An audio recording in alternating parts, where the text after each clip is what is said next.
Good evening, students. In the last class, we were discussing about nodes, birds, etc. So the basic purpose of this discussion or last discussion was to make you aware of some basic concepts like the nodes, the birds, and anything that is related with the asexual structures involved in the asexual reproduction. So, in the last class, I had told you about the basic structure of a plant. Suppose this is a plant. I had told you earlier, this is soil level. These are roots, okay, and they are nodes. तो nodes के बारे में मैंने बताया था, nodes वो structure हैं where leaves are born. Plant पर लीव्स कहां लगेंगी? नोड्स पर. तो ये नोड है और ये मैंने एक लीफ बना दी, एक इस नोड पर लीफ बना दी. अब लीफ की ये जो डंडी है जिसे हम पेटियोल बोलते हैं, पढ़ा होगा 11th क्लास में हमने पेटियोल. ये पेटियोल इस मेन एक्सिस या स्टेम के साथ ये जो अपर एंगल बनाता है, इस अपर एंगल को हम क्या बोलते हैं? एक्सिल. क्या बोलते हैं इसे? एक्सिल. और इस एक्सिल में ही हमें क्या मिलती है? Axillary birds. क्या मिलेंगी? Axillary birds.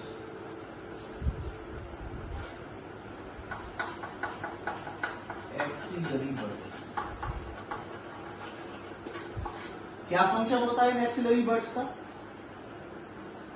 एक्सिलरी बर्ड्स का फंक्शन होता है कि ये बर्ड्स ही ग्रोथ करके और डिफरेंशिएशन करके ब्रांचेस बनाती हैं. क्या बनाती हैं? प्लांट्स में होती है ना ब्रांचेस, शाखाएं. तो इनका काम क्या है? ब्रांचेस बनाना. एक्सिलरी बर्ड्स का. तो ये पॉइंट क्लियर है ना? नोड्स वही प्लेस है जहां पर लीव्स बॉर्न होती हैं और लीव्स के एंगल में, कौन से? एक्सिलरी एंगल में या एक्सिल में आपको एक्सिलरी बर्ड्स मिले. दो कॉन्सिक्यूटिव नोड्स के बीच की जो जगह है वो क्या बोलते हैं? उसको इंटरनोड. तो ये चीज क्या हो जाएगी? इंटरनोड.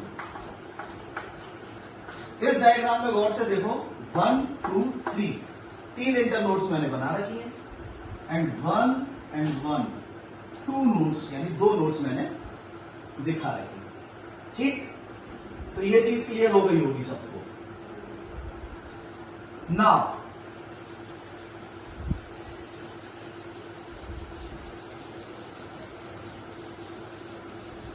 एक टर्म था हमारा एडवेंटिशियस.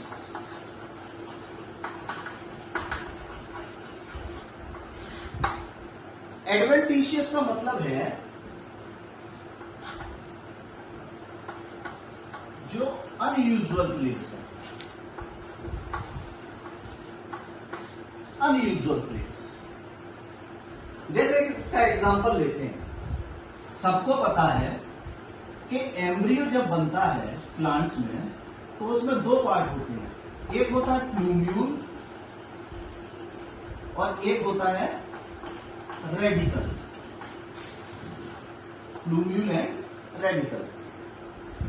रेडिकल वो पार्ट होता है which gives rise to roots और प्लूम्यूल वो पार्ट है which gives rise to shoot. और शूट में मैंने क्या बताया था? Main axis. मेन एक्सिस का मतलब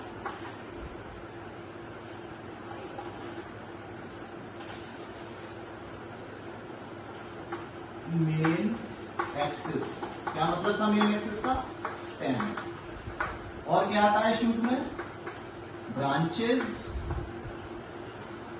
और क्या आएगा? Leaves and flowers, all these things they are collectively known as shoot. तो रेडिकल से रूट्स बनती हैं और रूट में भी जो मेन रूट होती है, आपने रूट की स्ट्रक्चर देखी होगी, तो एक मोटी सी मेन रूट होती है और फिर मेन रूट्स में से दूसरी तरह की रूट्स भी निकल रही होती है। तो जो मेन रूट है उसको हम बोलते हैं टैप रूट। क्या बोलते हैं उसको? Tap root. और यही इसकी प्राइमरी रूट भी है। फिर बाकी सेकेंडरी रूट्स भी होती हैं, टर्शरी रूट्स भी होती हैं। तो सबसे मोटी और सबसे प्रोमिनेंट रूट कौन सी होती है? Tap root. ये चीज क्लियर है?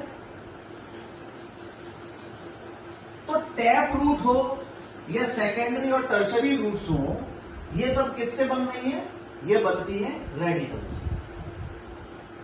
अब सपोज करो किसी प्लांट में, ये प्लांट है, रूट्स रेडिकल से ओरिजिनेट ना हो, जबकि यूजुअली कहां से ओरिजिनेट होती है? रेडिकल से। प्लांट में रूट्स रेडिकल से ओरिजिनेट ना होके प्लांट के किसी दूसरे पार्ट से ओरिजिनेट हो रही हो, तब ऐसी रूट्स को हम क्या बोलते हैं? Adventitious roots. मतलब वो अनयूजुअल प्लेस से ओरिजिनेट हो रही है, जैसे बेस ऑफ द स्टेम से, स्टेम के निचले हिस्से से रूट्स निकलने लगे। मोस्टली मोनोकॉट्स में क्या होता है? मोनोकॉट्स जो प्लांट्स होते हैं, तो मोनोकॉट्स में टैप रूट शॉर्ट लिव्ड होती है। कैसी होती है tap root? Short lived. Monocots में टैप रूट बनेगी रेडिकल से, लेकिन कुछ समय बाद वो टैप रूट डेथ कर जाती है, इट डाइज अवे। उसके बाद अगर टैप रूट खत्म हो जाएगी तो प्लांट को सपोर्ट कहां से मिलेगा? प्लांट वाटर का एब्जॉर्प्शन कहां से करेगा? तो जो दूसरी रूट्स ओरिजिनेट होती हैं वो स्टेम के बेस से ओरिजिनेट होती हैं। ऐसी रूट्स क्या कहलाती हैं? Adventitious roots. सिमिलरली बर्ड्स का कंसेप्ट है। बर्ड्स भी अगर हम देखें तो प्लांट में बर्ड्स हमें कहां मिल रही हैं?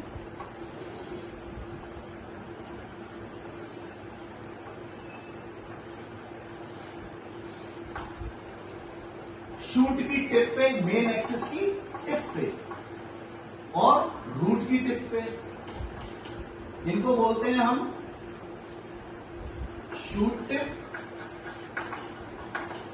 ये क्या हो जाएगी? Root tip. ये शूट टिप और रूट टिप के कारण क्या है? प्लांट की लंबाई में ग्रोथ होती है। शूट लंबाई में ऊपर बढ़ता है और रूट भी लंबाई में नीचे की ओर बढ़ती है। तो एक तो ये होगा, ये क्या कहलाते हैं? Terminal birds. टर्मिनल। दूसरी कौन सी है? दूसरी मैंने बताई लीफ के एक्सेल में लगी हुई, नोड्स पर मौजूद है और लीफ के एक्सेल में है। इनको क्या बोलते हैं? Axillary birds.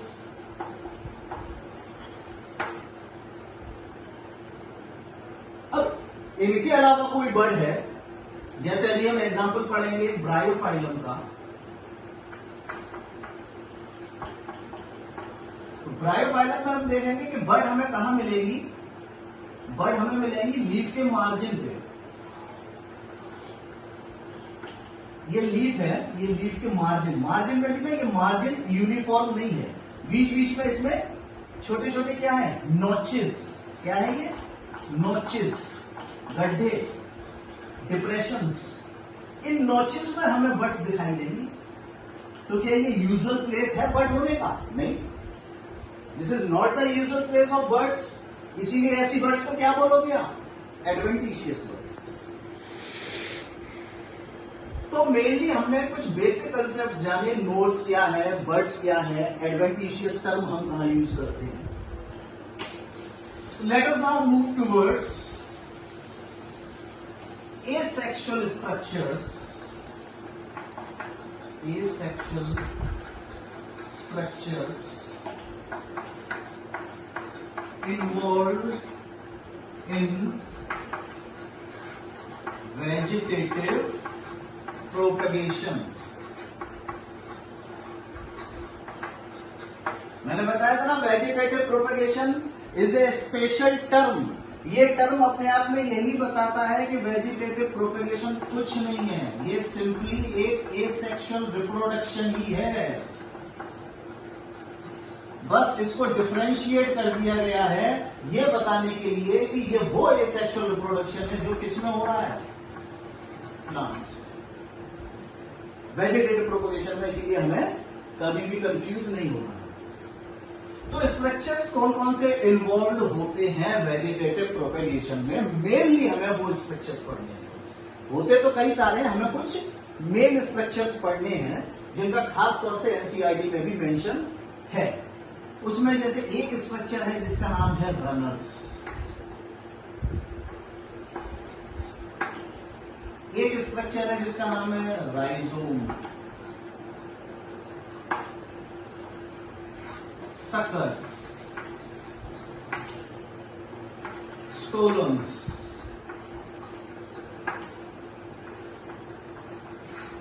corm, bulb, and there is one more structure that is offset. इन सारे स्ट्रक्चर्स को हमें पढ़ना है, तो एक एक करके हम शुरुआत करते हैं। टॉपिक है हमारा वेजिटेटिव प्रोपेगेशन। सबसे पहला एसेक्सुअल स्ट्रक्चर जो हम पढ़ने जा रहे हैं दैट इज रनर।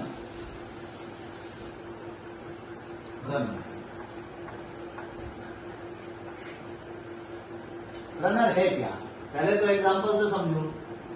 ऐसा भी एग्जांपल इसमें एक आप याद रखो, याद क्या रखना है, आप अपने आसपास देखते रहा करो ये सारी चीजें। ये डे टू डे लाइफ में ना आपको देखने को मिलती है, बट आप लोग क्या करते हो, इनको नजरअंदाज करते हो। जैसे साइनोडोन, जिसको हम धूप ग्रास बोलते हैं। दूसरा एग्जांपल सेंटेला का ले लो, ब्राह्मी जिसे बोलते हैं। इन दोनों ग्रासेस को आप कभी भी जाके देख लेना, इनमें ढेर सारे आपको रनर्स देखने को मिलेंगे। अब ये रनर्स काम कैसे करते हैं, कैसे एसेक्सुअल रिप्रोडक्शन में हेल्प करते हैं, इसको समझते हैं।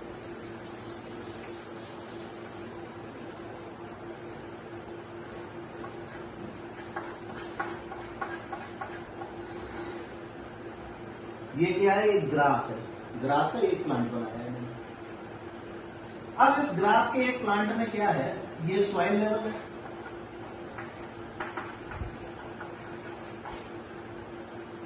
इस ग्रास के प्लांट में जो लोअर मोस्ट नोड है, the lower most node which is in close contact of the soil, जो सॉइल के क्लोज कॉन्टेक्ट में है।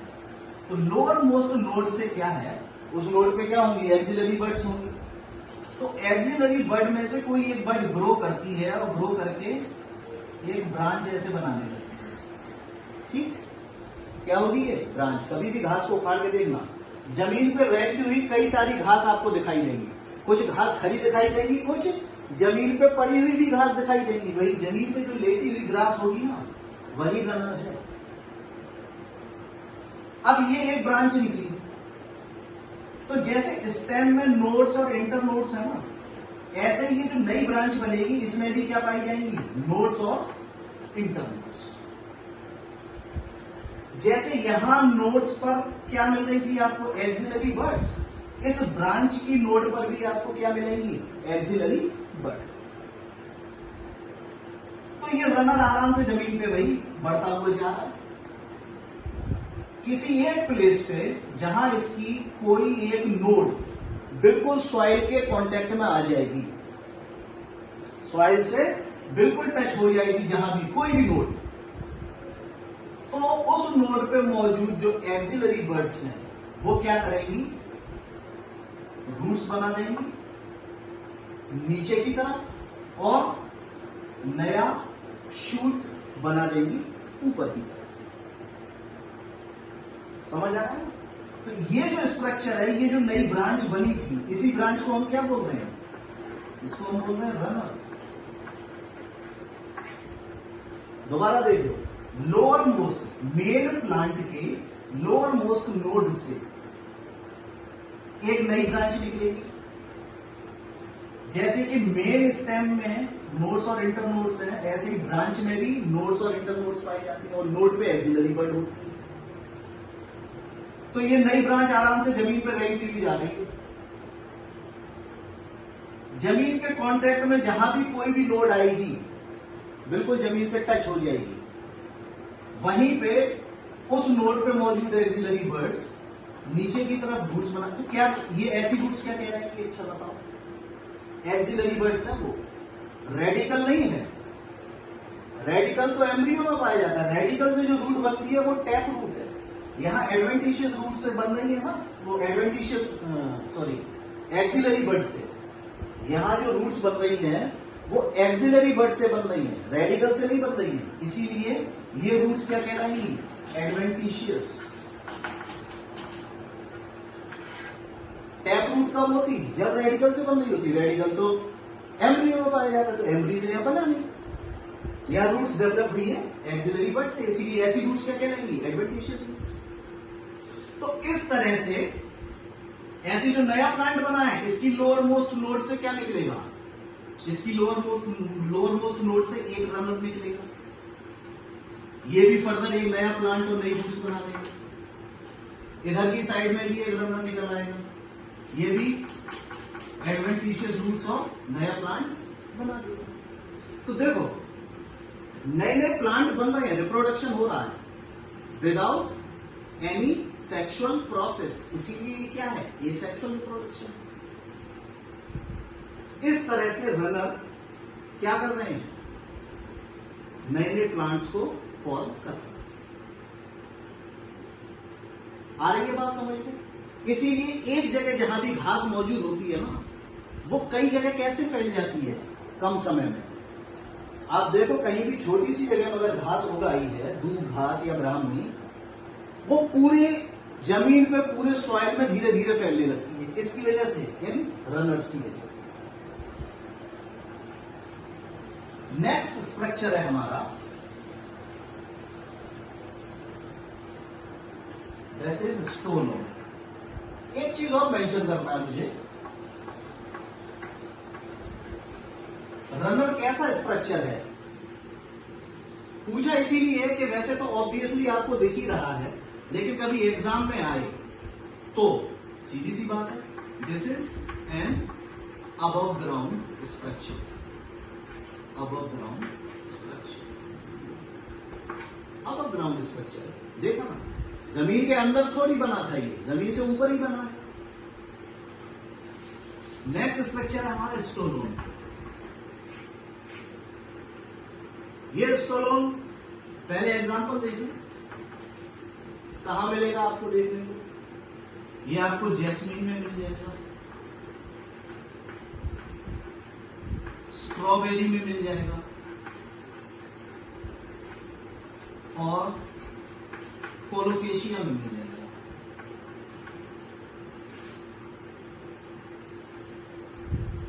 कहां मिल जाएगा आपको, जैस्मीन में मिल जाएगा, स्ट्रॉबेरी में, कोलोकेशिया। कोलोकेशिया समझते हो ना, कोलोकेशिया देखा होगा सबने, घर पे खाते हो सब्जी, इसकी अरवी जिसको बोलते हैं, भुइया जिसको बोलते हैं, भुइया या अरवी, वही कोलोकेशिया ही है। मोनोकॉट प्लांट होता है, ठीक है। अब ये स्टोलोन है क्या और किस तरह से एसेक्सुअल रिप्रोडक्शन में हेल्प करता है। Stolon mainly above ground structure है, above ground and sometimes underground also। Mainly तो अबव ग्राउंड स्ट्रक्चर है, समटाइम्स अंडरग्राउंड भी पाया जाता है। जैसे कि अगर हम कोलोकेशिया की बात करें तो कोलोकेशिया में ये अंडरग्राउंड मिल जाता है स्टोर। बाकी जैस्मीन और स्ट्रॉबेरी इन सब में ये अबव ग्राउंड स्ट्रक्चर है। स्टोलोन को आर्क्ड रनर भी बोलते हैं, आर्क्ड रनर।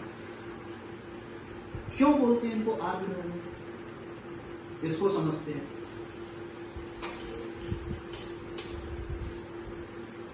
जैसे ये कोई प्लांट है, ये इसकी रूट्स है, ठीक।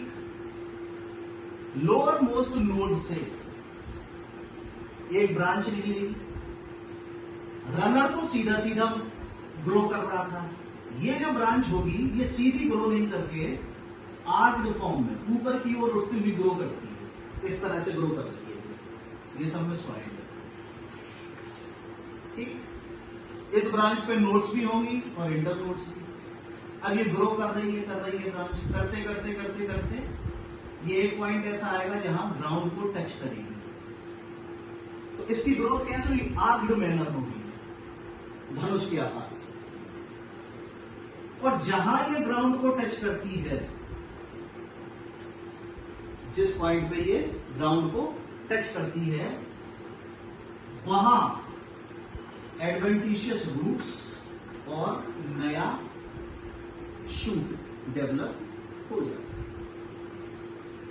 सिमिलरली जो नया प्लांट बना है, इसकी जो लोअर मोस्ट नोड है, वहां से भी नई ब्रांच डेवलप होगी। किस तरह से? इसी तरह से।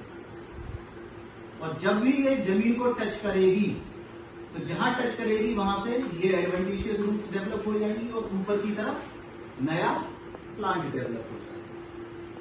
देखो ये जो स्ट्रक्चर है, ये क्या हो गया? ये स्टोलोन हो गया, ये स्प्रिट, ये क्या है? इसकी नोड्स। क्लियर? अब तुम लोग कहोगे कि यहां जो टच हो रहा है, तो यहां नोड तो है नहीं, नोड तो है नहीं, फिर कौन सी चीज है जो एडवेंटिशियस रूट्स और नया शूट बना रही है? तो मैंने बताया था ना आपको कुछ देर पहले, टर्मिनल बड।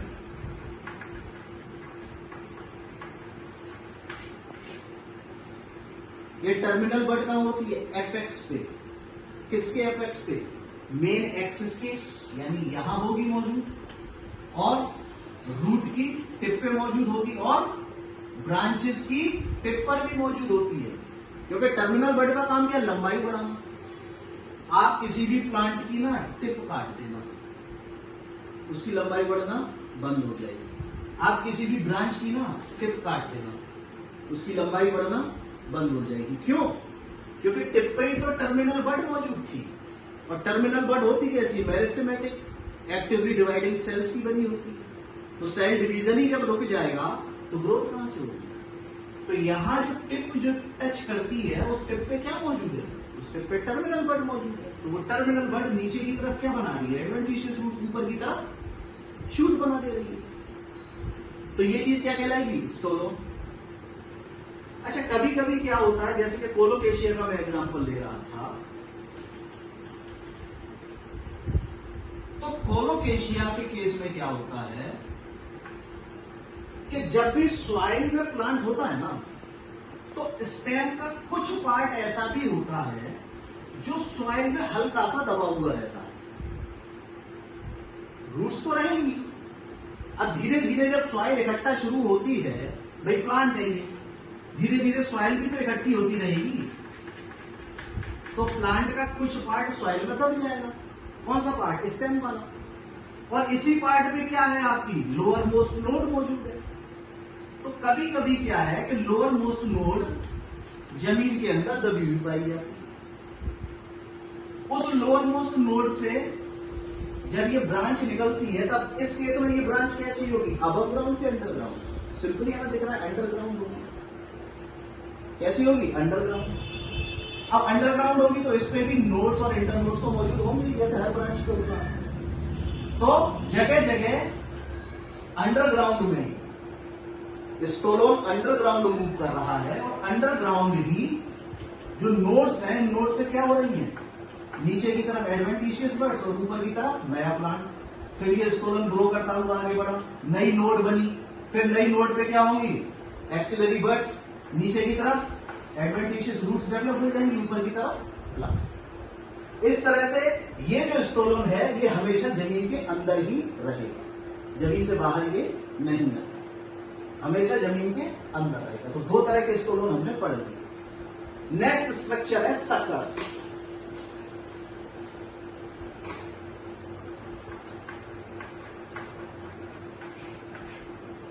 नेक्स्ट स्ट्रक्चर क्या है? शक्कर।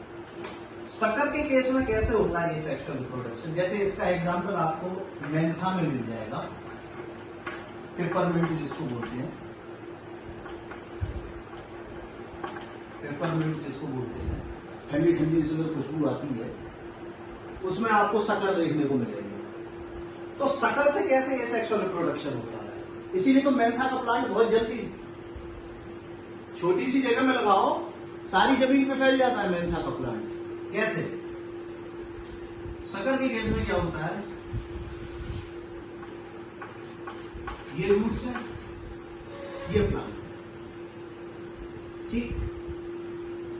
इसमें भी क्या होगा कि स्टेम का कुछ पार्ट कैसा होगा, जमीन के अंदर, क्योंकि लगातार मिट्टी इकट्ठी होती जाएगी। तो जो लोअर मोस्ट नोड है वो कहां है? जमीन के अंदर है, किसकी? स्टेम, ठीक। उस लोअर मोस्ट नोड से क्या निकली भैया? एक ब्रांच। अब जो नई ब्रांच डेवलप हो रही है उसपे नोड्स, इंटरनोड्स सब कुछ है, आगे बढ़ती जा रही है और नई नई नोड्स बनती जा रही है। तो जहां भी नोड्स है वहां से क्या होगा? एडवेंटिशियस वर्ड्स और शूट, एडवेंटिशियस रूट्स और शूट, एडवेंटिशियस रूट्स और शूट। देखो ना, जैसे जैसे शक्कर ग्रोथ करता हुआ आगे बढ़ रहा है, नई नई नोड्स बन रही है, और नोड्स पे मौजूद है एक्सिलरी बर्ड्स, और वो एक्सिलरी बर्ड्स नीचे की तरफ एडवेंटिशियस रूट्स बना रही है, ऊपर की तरफ शूट बना रही है। तो नए नए प्लांट बनते चले जा रहे हैं। तो तुम कहोगे फिर स्टोलोन और शक्कर में क्या अंतर है? तो है ना अंतर। स्टोलोन दो तरह के थे ना, अबव ग्राउंड और अंडरग्राउंड।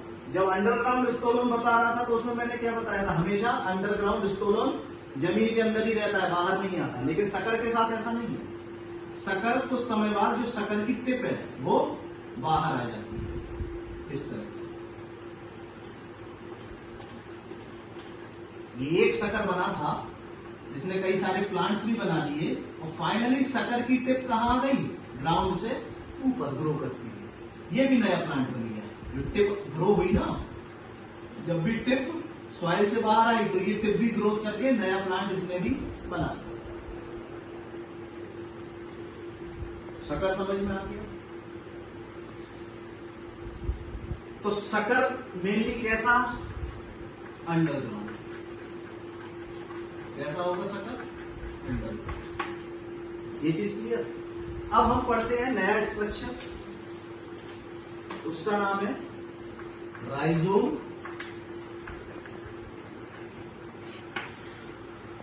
अब देखो राइजोम में एग्जांपल देख लो, बम्बू हो गया, बनाना हो गया, जिंजर हो गया, टर्मरिक हो गया। कभी सोचा है बनाना कभी खाते हो आप लोग? तो बनाना जब खाते हो तो बनाना में क्या खाते हो? उसका फ्रूट ही तो है जो खा रहे हो आप। और सीड्स कहां मिलते हैं? सीड्स तो फ्रूट के अंदर होते हैं। और बनाना जब आप खाते हो तो आप क्या देखते हो? उसमें सीड्स पाए जाते हैं? कुछ लोग कहेंगे नहीं पाए जाते हैं, तो खा जाते हैं। नहीं, पाए जाते हैं। आप जब भी बनाना देखो उसमें काले काले से छोटे छोटे से ऐसी डॉट्स सी दिखाई देती है बनाना के अंदर, ब्लैक ब्लैक ब्लैक ब्लैक। वो सब सीड्स हैं, बट वो कैसे सीड्स हैं? रूडिमेंट्री, डेवलप नहीं हो पाई सीड्स। ये छोटे छोटे रह गए ब्लैक ब्लैक, क्यों? क्योंकि ये डेवलप नहीं हो पाए। अब सोचो कि बिना सीड्स के ये बनाना का प्लांट ग्रो कैसे करता होगा? है ना? अच्छा क्वेश्चन। सिमिलरली अगर हम बम्बू की, बांस के प्लांट की बात करें तो बम्बू का प्लांट तो ऐसा होता है कि 50-100 साल में, कम से कम 50 या 100 साल बाद फूल लगते हैं इस पे, और फूल से फल बनता है, और फल में क्या होते हैं? सीड्स, और सीड्स से क्या होगा? नया प्लांट बनेगा। लेकिन क्या कभी ऐसा होता है कि बम्बू के प्लांट्स ग्रो करना बंद कर दें, नए नए प्लांट्स बनेगा? अगर 50 या 100 साल में फूल लग रहे होते तो नए नए प्लांट्स 50 या 100 साल बाद आते, लेकिन ऐसा नहीं होता। बम्बू से लगातार नए नए प्लांट्स ग्रो होते रहते हैं। सिमिलरली बनाना से भी, भले ही बनाना में देखो सीड्स नहीं है, रूडिमेंट्री है, फिर नया प्लांट कैसे बन रहा है? तो इन सब में जो नया प्लांट बन रहा है वो एसेक्सुअल यानी वेजिटेटिव प्रोपेगेशन से बन रहा है। वो स्ट्रक्चर क्या है जो इसमें इन्वॉल्व है, उसका नाम है राइजोम। राइजोम के बारे में हम ये एक चीज याद रखेंगे और सबको रखनी भी चाहिए कि ये एक मॉडिफाइड अंडरग्राउंड मेन एक्सिस है। मेन एक्सिस मतलब स्टेम। अब तक हमने रनर पढ़ा, हमने स्टोलोन पढ़ा और हमने सकर पढ़ा। ये स्टोलोन सही, चाहे रनर सही या सकर सही, वो सब क्या थी? वो ब्रांचेस थी। लेकिन राइजोम क्या है? राइजोम मेन एक्सिस या स्टेम है जो कि अंडरग्राउंड पाया जा रहा है, जबकि स्टेम मिलता कहां है आपको? जमीन के ऊपर। लेकिन ये कैसा है? ये अंडरग्राउंड है, जमीन के नीचे। और मॉडिफाइड, मॉडिफाइड इसीलिए है क्योंकि ये अपने अंदर क्या स्टोर कर रहा है? फूड स्टोर कर रहा है। फूड स्टोर करके ये अपने आप को कैसा कर लेगा? फ्लैशी। फ्लैशी का मतलब फूल जाएगा, मोटा हो जाएगा, मांसलदार हो जाएगा, फ्लैशी। तो राइजोम क्या है? राइजोम अंडरग्राउंड स्ट्रक्चर है। अंडरग्राउंड में भी क्या स्ट्रक्चर है प्लांट का? ब्रांच नहीं है, मेन एक्सिस है, स्टेम। ठीक। अब इसमें होता क्या है?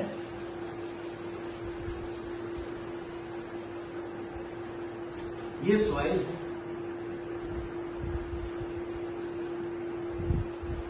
और जो मेन एक्सिस है वो सॉइल के अंदर क्या करेगा?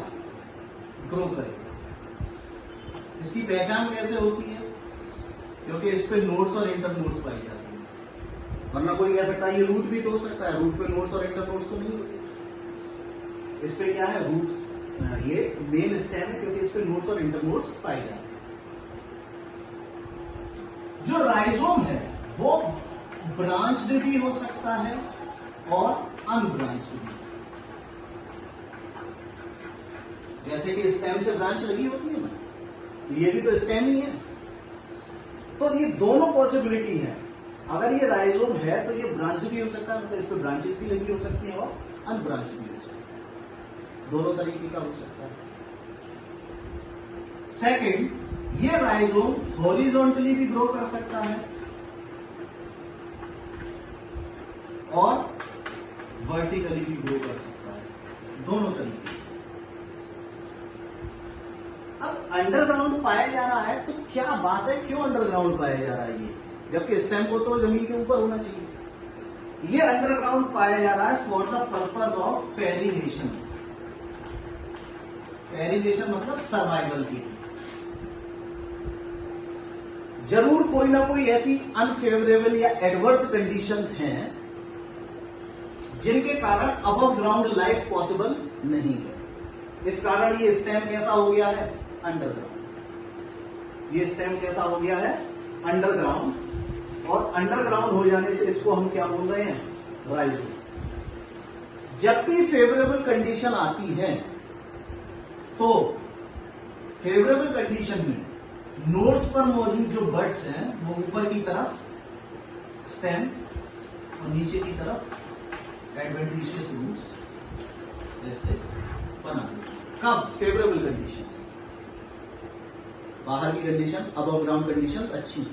लेकिन जब भी अनफेवरेबल कंडीशन होंगी तब ये रूट और शूट का डेवलपमेंट नहीं होगा। तो देखा जाए तो राइजोम का जो मेन पर्पस है वो रिप्रोडक्शन करना तो नहीं है। रिप्रोडक्शन एक सेकेंडरी फंक्शन जरूर मान सकते हैं। प्राइमरीली या मुख्य रूप से इसका जो काम है वो पेरिनेशन यानी कि सर्वाइवल में। अब ग्राउंड कंडीशन फेवरेबल नहीं है, इसीलिए अंडरग्राउंड अपना ग्रो करना।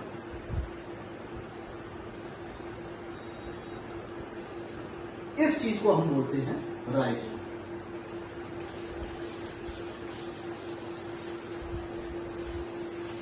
राइजोम के अलावा एक चीज और होती है जिसको हम बोलते हैं ऑफसेट। ऑफसेट को अगर हम क्लियरली बोले, एक छोटी सी डेफिनेशन इसकी दें, तो इसको हम बोल सकते हैं वन इंटरनोड लॉन्ग रनर। ये एक तरह का रनर ही है जिसकी लंबाई एक इंटरनोड बराबर है। मतलब एक ब्रांच निकलेगी, इतनी बड़ी होगी कि उसमें बस एक ही इंटरनोड हो। या इसकी दूसरी डेफिनेशन है, इसको एक्वेटिक रनर भी बोलते हैं। अब चीजें ज्यादा क्लियर हो गई होंगी सेकेंड डेफिनेशन से। एक्वेटिक रनर क्यों? क्योंकि आप समझ जाओ कि वहां काम सॉइल पे हो रहा था, टेरेस्ट्रियल प्लांट्स में। यहां एक्वेटिक प्लांट्स में होगा ये काम। कहां होगा? एक्वेटिक प्लांट्स में। तो एग्जांपल इसमें क्या होता है? आइकोर्निया, जिसको टेरर ऑफ बंगाल भी बोलते हैं, टेरर ऑफ बंगाल, क्योंकि बंगाल में ये सबसे पहले इसने अपना आतंक मचाया था। वहां जिस भी तालाब में ये ग्रो हो रहा था, तो इतना तेजी से ग्रो होता था उस तालाब में कि सारा तालाब किससे पटे जाता था? आइकोर्निया से। इतनी ज्यादा पॉपुलेशन हो जाती थी बहुत कम समय में, और पूरा तालाब किससे भरा हुआ दिखाई देता था? आइकोर्निया से। हाँ, ये याद रखना, आइकोर्निया कैसा है? फ्लोटिंग है। ये कैसा प्लांट है?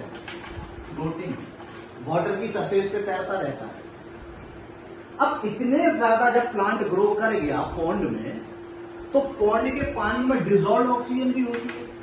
मैं डिजॉल्व ऑक्सीजन की बात कर रहा हूं। डिजॉल्व ऑक्सीजन, एक ऑक्सीजन तो वाटर में ही होगी जिसको यूज नहीं किया जा सकता। वाटर को ब्रेक करके क्या ऑक्सीजन यूज कर सकते हो? नहीं। एटमॉस्फेयर की ही ऑक्सीजन, एक तो एटमॉस्फेयर में फ्रीली है, कुछ ऑक्सीजन वाटर में भी डिजॉल्व हो जाती है।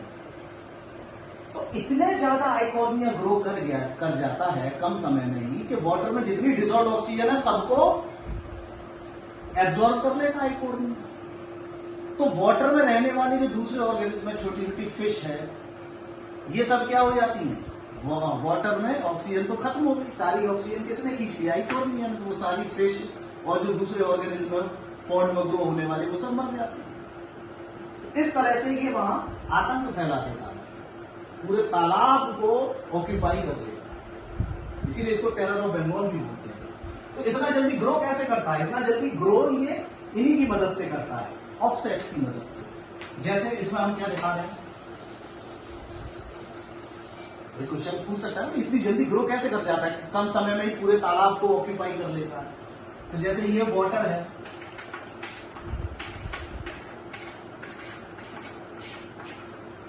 और ये आइकोर्निया है, ये इसकी रूट्स हैं जो फ्लोट कर रही है, ये इसकी रूट्स है। तो क्या होता है? लोअर मोस्ट नोड से क्या निकली? ये ब्रांच निकली, और ब्रांच क्या करेगी?